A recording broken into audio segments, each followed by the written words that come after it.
ಎಲ್ಲರಿಗೂ ನಮಸ್ಕಾರ. ರುಚಿ ಮನೆಗೆ ಸ್ವಾಗತ. ಯಾರೆಲ್ಲ ನನ್ನ ಯೂಟ್ಯೂಬ್ ಚಾನಲ್ನ ಸಬ್ಸ್ಕ್ರೈಬ್ ಮಾಡದೆ ನೋಡ್ತಾ ಇದ್ದೀರೋ ಪ್ಲೀಸ್ ಸಬ್ಸ್ಕ್ರೈಬ್ ಮಾಡ್ಕೊಳ್ಳಿ. ಹಾಗೆ ಒಂದು ಲೈಕ್ ಮಾಡಿ, ಶೇರ್ ಮಾಡಿ, ಕಮೆಂಟ್ ಮಾಡೋದನ್ನ ಮರಿಬೇಡಿ.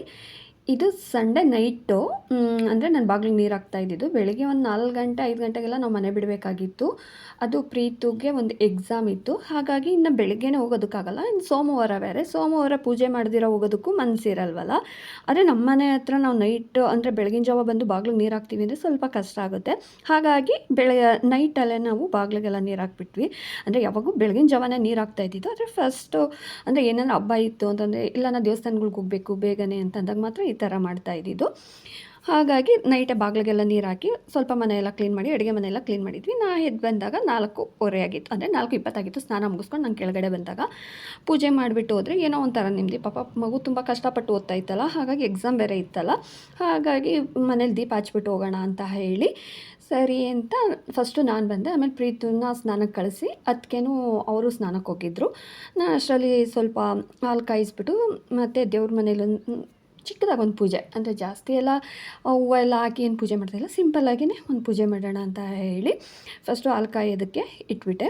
ಅದು ಅಣ್ಣ ಬೇರೆ ಎದ್ದು ಬಂದಿದ ತಕ್ಷಣ ಕಾಫಿ ಕೇಳ್ತಾರಲ್ಲ, ಅವರ ಹಾಗೇ ಮನೆಯಿಂದ ಹೊರಗಡೆ ಬರೋದೇ ಇಲ್ಲ. ಹಾಗಾಗಿ ಫಸ್ಟು ಹಾಲು ಕಾಯೋದಕ್ಕಿಟ್ಟು, ಹೂವು ಬೇರೆ ನಾನು ನೆನ್ನೆ ದಿವಸ ಕಿತ್ತಿಟ್ಟಿರಲಿಲ್ಲ. ಹಾಗಾಗಿ ಸ್ವಲ್ಪ ಹೂವು ಮಾತ್ರ ಇದ್ದಿದ್ದು. ಅದರ ಗಿಡದಲ್ಲೆಲ್ಲ ಹೂವು ಇತ್ತಲ್ಲ. ಪ್ರೀತುನು ರೆಡಿ ಆಗಿತ್ತು. ಪ್ರೀತು ಕೈಲೇ ದೀಪ ಹಚ್ಚಿಸೋಣ ಅಂತ ಹೇಳಿ ದೇವ್ರ ಮನೆಯಲ್ಲಿ ಎಲ್ಲ ರೆಡಿ ಮಾಡಿಟ್ಟಿದ್ದೆ. ಪ್ರೀತು ಬಂದು ದೀಪ ಹಚ್ತೀನಿ ಅಂತ ಹೇಳ್ತು. ಅದೇನೋ ಫಸ್ಟ್ ಟೈಮ್ ಈ ಥರ ಫಾರ್ಮಲ್ ಶರ್ಟು ಅದೆಲ್ಲ ಸ್ಟಿಚ್ ಮಾಡಿಸ್ಕೊಂಡು ಪ್ಯಾಂಟು ಶರ್ಟು ಮತ್ತು ಗಂಟೆಲ್ಲ ಹಾಕ್ಕೊಂಡು ಹೋಗಬೇಕು ಅಂತ ಏನೇನೋ ರೂಲ್ಸ್ ಇತ್ತು ಪಾಪ. ಸರಿ ಅಂತ ಹೇಳಿ ನಾವು ನಮಗೂ ಏನೋ ಒಂಥರ ಖುಷಿ ಇತ್ತು. ಓದೋ ಕೆಲ್ಸಕ್ಕೂ ಹೋಗ್ಕೊಂಡು ಒಂದು ಎಕ್ಸಾಮು ಬಿಡೋಲ್ಲ, ಎಲ್ಲ ಎಕ್ಸಾಮ್ಗಳ್ನೂ ಅಟೆಂಡ್ ಮಾಡುತ್ತೆ. ಮಕ್ಳುಗಳ ಥರ ಇದ್ರಲ್ವ, ಏನೋ ಒಂಥರ ಖುಷಿ. ಅಂದರೆ ಸರಸ್ವತಿ ಹೊಲ್ದ್ಬಿಟ್ಟಿದ್ದಾಳೆ ಅಂತ ಅನಿಸುತ್ತೆ ಪ್ರೀತುಗೆ. ಓದ್ತಾನೇ ಇರಬೇಕು ಅಂತ ಇರುತ್ತೆ. ಒಂದು 15 ದಿವಸದಲ್ಲಿ ಒಂದು ಎಕ್ಸಾಮ್ ಬರೆದ್ಬಿಟ್ಟು ಬಂತು. ಆದರೆ ಹೇಳುತ್ತೆ, ನಾನು ಯಾವ ಎಕ್ಸಾಮ್ ಬರೆದಿದ್ದೀನಿ ಅಂತೆಲ್ಲ ನೀ ಹೇಳ್ಬೇಡ ಅಂತೆಲ್ಲ ಅಂತಿರುತ್ತಲ್ಲ. ಸರಿಯಪ್ಪ ಹೇಳಲ್ಲ ಅಂತ ಹೇಳು, ಅದೊಂದು ಸ್ವಲ್ಪ ಸೀಕ್ರೆಟ್ ಅಂತಲೇ ಅಂದ್ಕೊಳ್ಳಿ. ಸರಿ ಅಂತ ಹೇಳಿ ಪೂಜೆ ಮಾಡಿಸ್ಬಿಡೋಣ ಮಗು ಕೈಯಲ್ಲಿ ಅಂತ. ಆಮೇಲೆ ಅದಕ್ಕೇನು ಅಷ್ಟರಲ್ಲಿ ಅಣ್ಣ ಅತ್ತಿಗೆ ಅವರೆಲ್ಲರೂ ಬರೋ ಅಷ್ಟರಲ್ಲಿ ನಾವು ಪೂಜೆ ಎಲ್ಲ ಮುಗಿಸ್ಕೊಂಡ್ವಿ. ಅಂದರೆ ಯಾವಾಗ ಎಲ್ಲಾದರೂ ಹೊರಗಡೆ ಹೋಗ್ಬೇಕಾದ್ರೂ ನಾನು ಪ್ರೀತು ಫಸ್ಟ್ ಎದ್ಬಿಡ್ತೀರಿ. ಅಭ್ಯಾಸ ಆಗಿಬಿಟ್ಟಿದೆ. ಪ್ರೀತು ಅಂತೂ ಯಾವಾಗೂ ನೈಟೆಲ್ಲ ಓದ್ತಾ ಇರುತ್ತಲ್ಲ, ಒಂದು 3 ಅವರ್ 4 ಅವರ್ ಅಷ್ಟೇ ಅದು ನಿದ್ದೆ ಮಾಡೋದು. ಇಲ್ಲಾಂದರೆ 12 ಗಂಟೆಗೆ ಮಲ್ಕೊಂಡ್ರೆ 2 ಗಂಟೆ 3 ಗಂಟೆಗೆ ಎದ್ಬಿಡುತ್ತಲ್ಲ. ಹಾಗಾಗಿ ನನಗೂ ಅದೇ ಅಭ್ಯಾಸ ಆಗಿಬಿಟ್ಟಿದೆ. ಸ್ವಲ್ಪ ಸೌಂಡ್ ಆಯಿತು ಅಂದರೆ ನನಗೂ ಎಚ್ಚರ ಆಗಿಬಿಡುತ್ತೆ. ಸರಿ ಅಂತ ಹೇಳಿ ಬಂದರೆ ಹೊರಗಡೆ ಫುಲ್ಲು ಕತ್ತಲೆ ಇತ್ತು. ತುಳಸಿಗೆ ಮತ್ತು ನಮ್ಗೆ ಓಂ ಶಕ್ತಿ ಮರ, ಬೇವಿನ ಮರ ನಾವು ಓಂ ಶಕ್ತಿ ಅಂತ ಪೂಜಿಸ್ತೀವಲ್ಲ, ಅದೇನೋ ಒಂದು ಭಕ್ತಿ. ಬೆಳಗ್ಗೆ ಎದ್ದು ಸೂರ್ಯ ನಮಸ್ಕಾರ ಮಾಡಿಬಿಟ್ಟು ಓಂ ಶಕ್ತಿ ಮರಕ್ಕೊಂದು ನಮಸ್ಕಾರ ಮಾಡಿಬಿಟ್ರೆ ಒಂದು ತೃಪ್ತಿ ಅಂತ ಅನಿಸ್ಬಿಡುತ್ತೆ. ಪೂಜೆ ಎಲ್ಲ ಮಾಡೋಷ್ಟರಲ್ಲಿ ಒಂದು 4:45 ಆಗೋಗಿತ್ತು. ಇಲ್ಲಿಂದ ಹೋಗೋ ಅಷ್ಟರಲ್ಲಿ ತುಂಬ, ಅಂದರೆ ಕಬ್ಬನ್ ಪಾರ್ಕ್ ಹತ್ರ ಹೋಗಬೇಕಾಗಿತ್ತು. ತುಂಬ ದೂರನೇ ಇದೆ ನಮ್ಮ ಮನೆಯಿಂದ. ಅವ್ರ ತಾತನ ಆಶೀರ್ವಾದ ತೊಗೋಬೇಕಲ್ಲ, ನಮ್ಮಪ್ಪ ಆಶೀರ್ವಾದ ಮಾಡಿ ಕಳಿಸಿದ್ರೆ ಏನೋ ಒಂಥರ. ಎಕ್ಸಾಮಲ್ಲಿ ಪಾಸು ಫೇಲು ಅವೆಲ್ಲ ಬೇಡ, ಪ್ರತಿ ಎಕ್ಸಾಮ್ನೂ ನಾನು ಅಟೆಂಡ್ ಮಾಡಬೇಕಮ್ಮ, ನನಗೊಂದು ಎಕ್ಸ್ಪೀರಿಯೆನ್ಸ್ ಆಗುತ್ತೆ ಅಂತ ಹೇಳ್ತಾ ಇರುತ್ತಲ್ಲ, ನಮ್ಗೆ ಅದೇ ಒಂಥರ ಖುಷಿ. ಅಣ್ಣ ಅತ್ತಿಗೆ ಅಂತ ಫುಲ್ ಸಪೋರ್ಟ್ ಮಾಡ್ತಾರೆ. ಓದೋ ಮಕ್ಳಿಗೆ ಭಾನು ಇರ್ಬೋದು, ಪ್ರೀತು ಇರ್ಬೋದು, ರಿಷಿನೇ ಇರ್ಬೋದು, ಮೂವರು ಅಷ್ಟೇ. ಏನು ಓದ್ತೀನಿ ಅಂತಾರ, ಸರಿ ಓದ್ರಿ ಅಂತ ಹೇಳೋದು. ನಾವಂತೂ ಓದಿಲ್ವಲ್ಲ, ಮಕ್ಕಳಾದರೂ ಓದಲಿ ಅಂತ ಅಷ್ಟೇ. ದೇವ್ರ ದಯೆಯಿಂದ ಒಳ್ಳೇದಾದರೆ ಅಷ್ಟೇ ಸಾಕು, ಓದಲಿ ಅನ್ನೋದು. ಅಣ್ಣ ಅಂತೂ ಏನು ಕೇಳೋದಕ್ಕೆ ಹೋಗಲ್ಲ. ನೀನು ಓದ್ತಾ ಇದೆಯಾ, ಸರಿ ಅಮ್ಮ ಓದು, ಏನು ಓದ್ತೀಯೋ ಓದು ಅಂತ ಅಷ್ಟೇ ಹೇಳೋದು. ಏನಾದರೂ ಎಕ್ಸಾಮ್ ಇದೆಯಾ, ಕರ್ಕೊಂಬರ್ಬೇಕಾ ಅದೆಲ್ಲ ಅಣ್ಣ ನಾನು ಮಾಡ್ತೀನಿ, ಪರವಾಗಿಲ್ಲ ನಡೀರಿ ಹೋಗೋಣ ಅಂತಲೇ ಹೇಳ್ತಾರೆ. ಅದೇ ಪಾಪ ಮಕ್ಳಿಗೊಂಥರ ಖುಷಿ. ಇನ್ನು ಪಾಪ ಪೂಜೆ ಎಲ್ಲ ಮಾಡಿದಾದ್ಮೇಲೆ ಆಮೇಲೆ ನಾನು ಪೂಜೆ ಮಾಡಿದೆ. ಅಂದರೆ ನನ್ನ ದೀಪ ಪಾಪನ ಕೈಲಿ, ಪ್ರೀತು ಕೈಲಿ ಹಚ್ಚಿಸ್ಬೇಕು ಅನ್ನೋದು ಇತ್ತು. ಅಂದರೆ ಮಕ್ಕಳು ಮೂವರು ಅಷ್ಟೇ ಎಕ್ಸಾಮ್ಗಳಿದ್ದಾಗ ಅವ್ರ ಕೈಲಿ ದೇವ್ರ ಮನೆಯೆಲ್ಲ ರೆಡಿ ಮಾಡಾದಮೇಲೆ ಮಕ್ಳ ಕೈಲಿ ದೀಪ ಹಚ್ಚಿಸ್ತೀನಿ. ಪುಟ್ಟದಾಗಿ ಒಂದು ಪೂಜೆನೂ ಆಯಿತು, ಪ್ರೀತನೂ ರೆಡಿ ಆಯಿತು. ಮತ್ತು ಹೋಗೋದು ಬರೋದು, ನಾವು ಹೋಗ್ತಾ ಇದೀಯಾ ಅಂತ ಎಲ್ಲ ರೇಗಿಸ್ತಾ ಇದ್ವಿ. ಲಗೇಜ್ ಎಲ್ಲ ತೊಗೊಂಡು ಹೋಗ್ತಾ ಇತ್ತು. ಸರಿ ಅಂತಂದರೆ ಅದು ಎಷ್ಟು ದಿವಸ ಏನು ಹೇಳ್ಬೇಡ ಅಂತ ಬೇರೆ ಹೇಳ್ಬಿಟ್ಟಿತ್ತು. ಸರಿಮ್ಮ ಅಂತ ಹೇಳ್ಬಿಟ್ಟು ನಾವು ಎಲ್ಲ ರೆಡಿ ಆದ್ವಿ. ಅಮ್ಮ ಯಾವಾಗ ಬರ್ತೀಯಾ, ಅಮ್ಮಂದೊಂಥರ ಚಿಂತೆ ಇತ್ತು. ದೇವ್ರ ಪ್ರಸಾದ ದೇವ್ರ ಹತ್ರ ಇಟ್ಟಿರ್ತೀವಲ್ಲ, ಅದನ್ನೇ ಸ್ವಲ್ಪ ತೊಗೊಂಡು ಅದಕ್ಕೆ ದೇವ್ರ ಪ್ರಸಾದ ತಗೋಪ್ಪ ಅಂತೇಳಿ. ಅಂದರೆ ಏನೂ ಇಲ್ಲ ಅಂತಂದರೆ ಕಡಲೆ ಪಪ್ಪು ಮತ್ತು ಸಕ್ಕರೆ ಅಂತೂ ದೇವ್ರ ಹತ್ರ ಇಟ್ಟಿರ್ತೀರಿ. ಟೈಮ್ 4:45, ಅಂದರೆ 5 ಗಂಟೆಗೆ ಇನ್ನೊಂದು 5-10 ನಿಮಿಷ ಇತ್ತು. ಹೊರಡೋಕ್ಕೆ ಅಂತ ಅಂದ್ಬಿಟ್ಟು ಅಣ್ಣ ಅಂತೂ ಕಾಫಿ ಹೋಗಬೇಕಾದ್ರೆ ಕುಡಿತಾಯಿದ್ರು. ಸ್ವಲ್ಪ ಲೇಟಾಗಿ ಬಂತು ಅಣ್ಣ. ನಾನು ಹೊತ್ತಿಗೆ ಪ್ರೀತು ಮಾತ್ರ ರೆಡಿಯಾಗಿದ್ವಿ. ಅಮ್ಮನೂ ಮಲಗಿದ್ರು, ಬಾನೂ ಮಲಗಿದ್ರು. ಅವ್ರಿಗೆ ಹೋಗಿ ಹೇಳ್ಬಿಟ್ಟು ಬರ್ತೀನಿ ನಾನು ಅಂತ ಆಯಿತು. ಸರಿ, ಹಾಗೆ ಒಂದು ಫೋಟೋ ನಾನು ಇದ್ರಲ್ಲಿ ನೋಡಿಬಿಟ್ಟು ಒಂದು ಫೋಟೋ ತೆಗಿತೀನಿ ಅಂದರೆ ಕತ್ಲು ಬೇರೆ ಇತ್ತಲ್ಲ, ಅಷ್ಟು ನೀಟಾಗೆಲ್ಲ ಫೋಟೋ ಬರೋಲ್ಲ ಅಂತ ಹೇಳ್ತಾ ಇದ್ದೆ. ನೋಡೋಣ, ಆದರೂ ಟ್ರೈ ಮಾಡೋಣ ಅಂತ ಅಂದ್ಕೊಂಡು ಫೋಟೋ ತೆಗಿಯೋಣ ಅಂತ ಅಂದ್ಬಿಟ್ಟು ಪಾಪ ನೋಡ್ತೀನಿ ಯಾವ ಥರ ಬರುತ್ತೆ ಅಂತ ಅಂದ್ಕೊಂಡೆ. ಆದರೆ ಯಾಕೋ ಬಂದಿಲ್ಲ. ನಮ್ಮತ್ತಿಗೆ ಹೊರಗಡೆ ಲೈಟ್ ಹಾಕ್ತೀನಿ ಇರೋ ಅಂತೇಳಿ ಮನೇಲಿ ಇರೋ ಬರೋ ಲೈಟ್ಗಳನ್ನೆಲ್ಲ ಹಾಕ್ತಾಯಿತ್ತು. ಹೊರಗಡೆ ಲೈಟ್ ಒಂದೇ ಹಾಕಿದ್ದಿದ್ದು. ಆಮೇಲೆ ನಾನು ಪಾಪ ಚೆನ್ನಾಗಿ ಬರೋಲ್ಲ ಇಲ್ಲಿ, ಅಲ್ಲೇನಾದರೂ ಹೋದಾಗ ಸ್ವಲ್ಪ ಬೆಳಕಾಗಿರುತ್ತಲ್ಲ ಅವಾಗ ನೋಡೋಣ ಅಂತ ಹೇಳಿದೆ. ಸರಿ ಅಂತ ಅಂದ್ಬಿಟ್ಟು ಇನ್ನು ಹೊರಡೋಣ ಅಂತ ಅಂದ್ಬಿಟ್ಟು ಹೊರಡ್ತಾ ಇದ್ದೀನಿ. ಬಾಯ್. ನಾವು ಬರೋಲ್ಲ. ಬಾಬು ವೇಲೆ ಎಳಿತಾ ಇದೆ.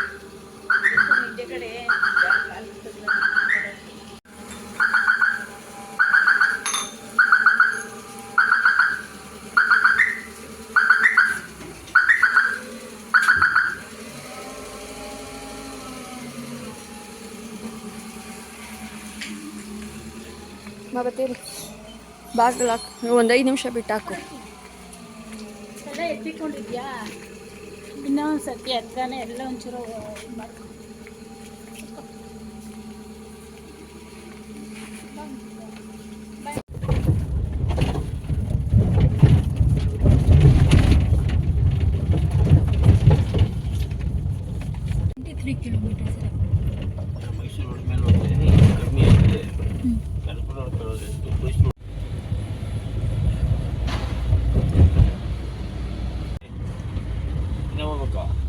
ಇನ್ನು ಹೋಗ್ಬೇಕು.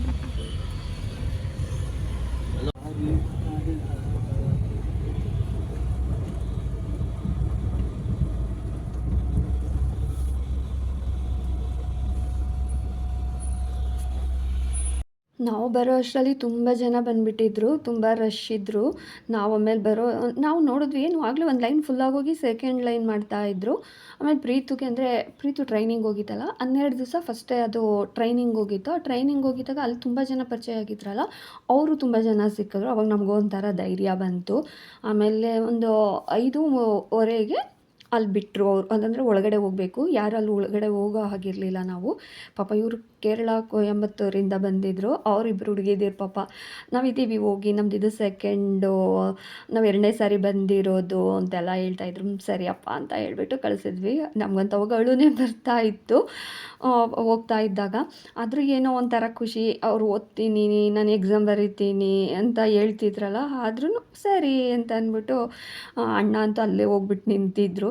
ನಾವೊಂದು 5 ನಿಮಿಷ 10 ನಿಮಿಷ ವೆಯ್ಟ್ ಮಾಡೋಣ ಅಂತ ಅಂದ್ಬಿಟ್ಟಿದ್ವಿ. ಹೋಗಿ ನೋಡಿದ್ರೆ ಅಲ್ಲಿ ಒಳಗಡೆ ಹೋದ್ಮೇಲೆ ಹೊರಗಡೆ ಯಾರೂ ಬರೋಂಗಿಲ್ಲ. ಅಲ್ಲಿ ನೋಡಿದ್ರೆ ಎಲ್ಲ ಆರ್ಮಿ ಆಫೀಸರ್ಸ್. ಅವ್ರು ನೋಡಿದ್ರೆ ನಾವು ಹತ್ರ ಹೋದರೆ ಇಲ್ಲ ಇಲ್ಲಿ ಬರೋ ಹೋಗಿಲ್ಲ ನಡೀರಿ ಅಂತ ಬೇರೆ ಹೇಳ್ತಾಯಿದ್ರು. ಆಮೇಲೆ ವೀಡಿಯೋ ಮಾಡೋ ಹಾಗಿರಲಿಲ್ಲ ಅಲ್ಲಿ. ನಾನು ಅದರಲ್ಲಿ ಒಂದೆರಡು ಸ್ವಲ್ಪ ಅಷ್ಟೇ ಇದು ನಾನು ವೀಡಿಯೋ ಮಾಡ್ಕೊಂಡಿದ್ದು. ಅವ್ರು ಗನ್ ಹಿಡ್ಕೊಂಡು ನಿಂತಿರೋದು ನೋಡಿದ್ರೆ ನಮ್ಗೆ ಭಯ ಆಗ್ತಾಯಿತ್ತು. ಆಮೇಲೆ ನಮಗೂ ಇನ್ನೇನು ಟೈಮ್ ಆಯ್ತಲ್ಲ ಹೊರಡೋಣ ಅಂತ ಹೇಳಿ 6 ಗಂಟೆ ಆಯಿತು. ಸ್ವಲ್ಪ ಬೆಳಕಾಯಿತು. ಇವತ್ತೇ ಫಸ್ಟ್ ಟೈಮೇನು ನಾನು ಬೆಳಗ್ಗೆ ಈ ಥರ ಬಂದಿದ್ದು. ಅದಕ್ಕಾಗಿ ಹೋಗಿ ದೇವಸ್ಥಾನಕ್ಕೆ ಹೋಗ್ಬಿಟ್ಟು ಹೋಗೋಣ ಅಂತ ಅಣ್ಣ ಅದಕ್ಕೆ ಕೇಳಿದ್ರು. ರೀ ಜಯನಗರದ ಮೇಲೆ ಹೋದರೆ ಗಣೇಶನ ದೇವಸ್ಥಾನಕ್ಕೆ ನಾವು ಹೋಗೇ ಇಲ್ಲ ಇಲ್ಲಿ ತನಕ. ಒಂದು ಸಾರಿ ನಾನು ಇಲ್ಲೇ ಓಡಾಡ್ತೀರಿ, ಆದರೆ ಗಣೇಶನ ದೇವಸ್ಥಾನಕ್ಕೆ ಹೋಗೇ ಇಲ್ಲ. ಇವತ್ತು ಬೇಗ ಬಂದಿದ್ದೀರಲ್ಲ, ಇನ್ನೂ ಟೈಮ್ ಇದೆ, ಕರ್ಕೊಂಡು ಹೋಗ್ತೀರಾ ಅಂತ ಕೇಳ್ತಾಯಿದ್ರು. ಆಮೇಲೆ ಅಣ್ಣ ಸರಿ ನಡೀರಿ ಅಂದರೆ ಅಣ್ಣ ಮತ್ತೆ ಕಾಫಿ ಕುಡಿಬೇಕಾಗಿತ್ತು, ಅಲ್ಲೇ ಹೋಟ್ಲಿತ್ತಲ್ಲ, ಹಾಗಾಗಿ ಸರಿ ನಡೀರಿ ಅಂತ ಹೇಳಿದ್ರು. ಅಲ್ಲಿ ಬಂದರೆ ನಾವು ಈ ಸೈಡ್ ಬಂದುಬಿಟ್ವಿ. ಆ ಸೈಡ್ ಹೋಗಿದ್ದಿದ್ರೆ ಹೂವು ಎಲ್ಲ ಅಲ್ಲೇ ಸಿಗೋದು. ಆಮೇಲೆ ದೇವಸ್ಥಾನ ಫುಲ್ಲು ದೇವಸ್ಥಾನ ರೌಂಡ್ ಹೊಡ್ದಂಗೆ ಆಯಿತು. ಆ ಕಡೆ ಇನ್ನೊಂದು ಬೇರೆ ಕಡೆ ಹೂವು ಇಟ್ಟಿದ್ರು, ಅಲ್ಲಿ ಹೋಗ್ಬಿಟ್ಟು ಹೂವು ತೊಗೊಬರೋಣ ಅಂತ ಅಂದ್ಬಿಟ್ಟು ಹೋದ್ವಿ. ಅಷ್ಟರಲ್ಲಿ ಅಣ್ಣ ಕಾಫಿ ಕುಡಿಯೋಕ್ಕೆ ಹೋಗ್ತೀನಿ ಅಂತ ಅಂದ್ಬಿಟ್ಟು ಹೋಗ್ತಾಯಿದ್ರು. ಇಲ್ಲೇ ಒಂದು ಹೋಟೆಲಿತ್ತು. ನಾವು ದೇವಸ್ಥಾನಕ್ಕೆ ಬಂದಿದ್ವಲ್ಲ, ಹೇಗೂ ನೋಡೋಣ ಇಲ್ಲಿ ಗಣಪನ ದರ್ಶನ ಮುಗಿಸ್ಕೊಂಡು ಹಾಗೆಯೇ ಬನಶಂಕರಿ ಅಲ್ಲೋಗಿ ಬನಶಂಕರಮ್ಮನ ದೇವಸ್ಥಾನಕ್ಕೆ ಹೋಗೋಣ ಅಂತ ನಾನು ಅದಕ್ಕೆ ಮಾತಾಡ್ಕೊಂಡ್ವಿ. ಅಣ್ಣ ನೀವು ಕಾಫಿ ಕುಡಿ ಬಂದ್ರಿ ಅಂತಂದರು. ನಾವು ಬೇಡ, ಹಾಗೆ ದೇವಸ್ಥಾನಕ್ಕೆ ಹೋಗ್ತಾ ಇದ್ದೀವಲ್ಲ ಇವಾಗ ಬೇಡ, ನಮಗೆ ಅಲ್ಲಿ ಇನ್ನೂ ಊರ ಹತ್ರ ಬೇಕಾದರೆ ಕುಡಿತೀರಿ ಅಂತ ಹೇಳಿದ್ರೆ ನೋಡೋಣ ಕರ್ಕೊಂಡು ಹೋಗುತ್ತೋ ಇಲ್ಲೋ ಅಂತ ಹೇಳಿ ಆಮೇಲೆ ಇಲ್ಲಿ ಬಂದ್ವಿ. ಅಂದರೆ ಇನ್ನೂ ಎಲ್ಲ ಅಭಿಷೇಕಕ್ಕೆಲ್ಲ ರೆಡಿ ಮಾಡ್ತಾಯಿದ್ರು. ಅಷ್ಟು ಬೇಗ ಬಂದರೆ ಪಾಪ ಯಾವ ದೇವಸ್ಥಾನದಲ್ಲಿ ತಾನೇ ಪೂಜೆ ಆಗಿರುತ್ತೆ ಅಂದ್ಕೊಂಡು ಪರವಾಗಿಲ್ಲ, ಆದರೂ ದೇವ್ರ ದರ್ಶನ ಮಾಡ್ಕೊಂಡು ಹೋಗೋಣ, ಗಣಪನ ದರ್ಶನ ಮಾಡ್ಕೊಂಡು ಹೋಗೋಣ ಅಂದ್ಬಿಟ್ಟು ಒಳಗಡೆ ಬಂದು ಮಂಗಳಾರತಿ ಪಾಪ ಅವ್ರು ಮಾಡ್ಕೊಂಡು ಕೊಡ್ತಾಯಿದ್ರು. ನಾವು ಹೂವು ಎಲ್ಲ ತೊಗೊಬಂದು ಅಲ್ಲಿ ಇಟ್ಬಿಟ್ಟು ಕೈ ಮುಕ್ಕೊಂಡು ನಿಂತಿದ್ವಿ. ಅಷ್ಟರಲ್ಲಿ ಅವ್ರ ಪುರೋಹಿತರು ಬಂದು ಅವ್ರು ಮಂಗಳಾರತಿ ಮಾಡ್ಕೊಂಡು ಕೊಟ್ಟರು. ಆಮೇಲೆ ಹಿಂದಕ್ಕೆ ಬಂದರೆ ಇಲ್ಲಿ ನಾಗರಕಲ್ಲು ಅಂದರೆ ಸಿಟಿ ಸೆಂಟ್ರಲ್ ಮಧ್ಯದಲ್ಲಿ ಇಷ್ಟು ಚೆನ್ನಾಗಿದೆಯಲ್ಲ ಗಣಪನ ದೇವಸ್ಥಾನ. ನಾನು ಫಸ್ಟ್ ಟೈಮ್ ಒಳಗಡೆ ಅಂದರೆ ಸುತ್ತು ಹೊರಗಡೆಯಿಂದ ನೋಡಿದ್ದೆ, ಒಳಗಡೆ ಯಾವತ್ತೂ ಬಂದಿರಲಿಲ್ಲ. ಇದೇ ಫಸ್ಟ್ ಟೈಮ್ ನಾನು ಒಳಗಡೆ ಬಂದಿದ್ದೆ ಇಲ್ಲಿ ಗಣೇಶನ ದೇವಸ್ಥಾನಕ್ಕೆ ಜಯನಗರದಲ್ಲಿ. ದೇವಸ್ಥಾನ ಅಂತೂ ತುಂಬಾ ಚೆನ್ನಾಗಿತ್ತು. ಇಲ್ಲಿ ದರ್ಶನ ಎಲ್ಲ ಮುಗಿಸ್ಕೊಂಡು ಆಮೇಲೆ ನೋಡೋಣ ಕೇಳೋಣ ಅಣ್ಣನ ಬನಶಂಕರಿ ಕರ್ಕೊಂಡು ಹೋಗೋಕ್ಕೆ ಅಂತ ಅದಕ್ಕೆ ಹೇಳ್ತಾ ಇದ್ದರು. ಸರಿ ಅಂತ ಅಂದ್ಬಿಟ್ಟು ಹೊರಗಡೆ ಬಂದು ಕೈ ಎಲ್ಲ ಮುಕ್ಕೊಂಡು ದೇವ್ರಿಗೆ ಇನ್ನೊಂದು ನಮಸ್ಕಾರ ಮಾಡಿಕೊಂಡು ಬೆಳಗ್ಗೆ ದೇವಸ್ಥಾನಕ್ಕೆ ಬಂದರೆ ಏನೋ ಒಂಥರ ಖುಷಿಯಾಗಿರುತ್ತಲ್ಲ. ಅಂದರೆ ನಮ್ಮೂರಲ್ಲಿ ಯಾವುದೂ ಊರಲ್ಲಿ ದೇವಸ್ಥಾನಗಳಿಲ್ವಲ್ಲ, ನಾವು ಹೋಗಬೇಕು ಅಂತಂದ್ರೂ ಬೆಳಗ್ಗೆನೇ ನಮ್ಮನ್ನು ಕರ್ಕೊಂಡು ಹೋಗೋರು ಯಾರೂ ಇರೋಲ್ಲ. ಹಾಗಾಗಿ ನಾವು ಅಷ್ಟೊಂದೇನು ಕೇಳಿಲ್ಲ. ಇವತ್ತು ಬಂದಿದ್ವಲ್ಲ, ಆಮೇಲೆ ಅಲ್ಲೇ ಬರ್ತಾ ಇದ್ವಿ. ಅಣ್ಣನಿಗೆ ಆಮೇಲೆ ಬನಶಂಕರಮ್ಮನ ದೇವಸ್ಥಾನ ಅಂತ ಹಂಗೆ ಬನಶಂಕರಮ್ಮನ ದೇವಸ್ಥಾನಕ್ಕೆ ಹೋಗ್ಬಿಟ್ಟು ಬರ್ತೀವಿ ಅಂತ. ಆಮೇಲೆ ಸರಿ ಹೋಗ್ರಿ ಅಂತ ಅಂದ್ಬಿಟ್ಟು ಅಣ್ಣ ಹೇಳಿದ್ರು. ಆಮೇಲೆ ಇಲ್ಲಿ ಬಂದು ಹೂವು ತೊಗೊಂಡು ಬನಶಂಕರಮ್ಮನ ದರ್ಶನ ಮಾಡೋಣ ಅಂತ ಅಂದ್ಬಿಟ್ಟು ಹೋದ್ವಿ. ಏನು ಹೂವಿನ ರೈಟು ಒಂದು ಮಲ್ಲಿಗೆ ಹೂವು ಬಂದೇನೆ 50-60 ಈ ಥರ ಇತ್ತು. ಹಾಗಾಗಿ ಯಾವುದಾದ್ರೂ ಹೂವು ತೊಗೊಂಡು ಹೋಗೋಣ ಅಂತ ಅಂದ್ಬಿಟ್ಟು ನಾವು ಇಲ್ಲಿ ಬಂದರೆ ಇಲ್ಲೂ ಅಷ್ಟೇ ದೇವ್ರ ದರ್ಶನ ಮಾಡೋದಕ್ಕಾಗಿಲ್ಲ. ಅಂದರೆ ಪೂಜೆ ಮಾಡ್ತಾಯಿದ್ರ ದೇವ್ರ ದರ್ಶನ ಮಾಡಿದ್ವಿ. ಅಲ್ಲೂ ಅಭಿಷೇಕಕ್ಕೆ ಮತ್ತು ದೇವ್ರ ಅಲಂಕಾರ ಎಲ್ಲ ಮಾಡ್ತಾಯಿದ್ರು. ಒಂದು 10-15 ನಿಮಿಷ ವೆಯ್ಟ್ ಮಾಡಿದ್ವಿ. ಅಣ್ಣ ಏನಾದರೂ ಅಂದ್ಕೋತಾರೇನೋ ಅಂದ್ಕೊಂಡು ಅದಕ್ಕೆ ನಿಮ್ಮ ಅಣ್ಣ ಬೈತಾರೇನೋ ಅಂತ ಹೇಳ್ತಾಯಿತ್ತು. ಆಮೇಲೆ ಏನು ಮಾತಾಡಿಲ್ಲ ಪಾಪ ಅಣ್ಣನೂ ಬೆಳಗ್ಗೆ ಏನು ಅಂದಿಲ್ಲ.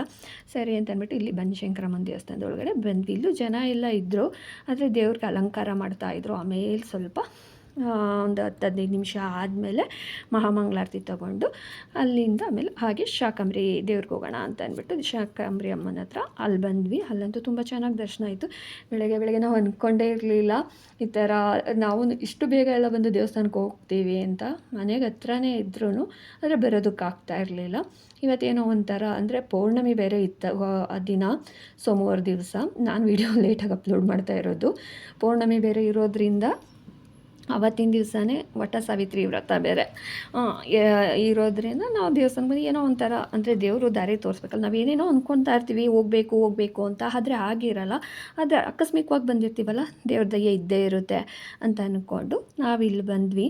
ಬನಶಂಕರಮ್ಮಂಗೆ ಬಂದು ಬನಶಂಕರಮ್ಮನ ದರ್ಶನವೂ ತುಂಬಾ ಚೆನ್ನಾಗಾಯಿತು. ಅಲ್ಲಿಂದ ಶಾಕಂಬರಿ ಅಮ್ಮನ ಹತ್ರ ಬಂದು ಇಲ್ಲೆಲ್ಲ ಕೈ ಮುಕ್ಕೊಂಡು ಇನ್ನು ಹೊರಡೋಣ.